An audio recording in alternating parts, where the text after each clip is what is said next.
Agila Troopers, muling umarangkada ang Katropa Mobile o KM Learning Project ng 25th Infantry Fireball Battalion sa Sitio Boringot at Sitio Piasusuan sa Barangay Napnapan, Pantukan, Davao de Oro.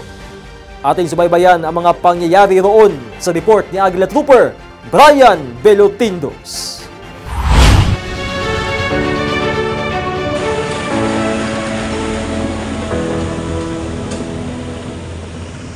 Malayo sa sentro, walang signal. Ganyan inilarawan ang dalawang sityo ng Barangay Napnapan. Kaya naman hindi nakapagtataka na minsan nang naging NPA hotspot area ang kanilang purok, ang kilusang revolusyonaryong barangay ng komunistang teroristang grupo. Sa tinood lang, ako panahon sa estudyante pa ko lisod kanang hadlo kayo. Kung nang uban na nasa baba tungod sa kasamok. Kaya naman hindi supply ng military operations ang dala ng ating kasundaluhan, kundi nag-ala classroom ang military truck ng 25th Infantry Fireball Battalion na binansagang Katropa Mobile Learning Project. Sa pagpasok nito sa mga geographically isolated at disadvantaged area sa Boringot Elementary School at Piasusuan Elementary School, Barangay Napnapan, Pantukan, Davao de Oro noong ika-12 ng Oktubre.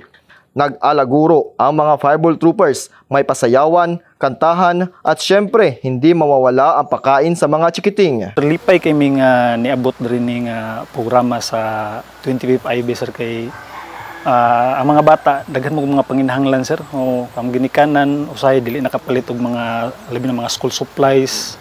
Dahil sa magandang programa at pagtutulungan ng ahensya ng pamalaan, patuloy na nag-aarangkada ang Katropa Mobile Learning Project sa Area of Responsibility ng 25th IB. I commend the accomplishment, it's a job well done, no? As I've said, that is 100, kasi pag sinabi kong 360, back to zero eh. So 180 degrees turnaround na innovations of programs and services na ginawa nila. Saludo ako sa kanila, sa mga nag-organize, as I have said earlier, no? This is a unique and one-of-a-kind program, no, na nakikita ng mga tao na yung sundalo hindi lang panggera. This is not the last time, no? Kaya meron tayong mga community development teams na pupunta rito, papashare sila dito para makita nila kung anong pwedeng livelihood na pwede nating ibigay, itulong dito sa community. Once again, yung 25th IB, hindi siya talaga yung magsusolusyon sa ating mga problema.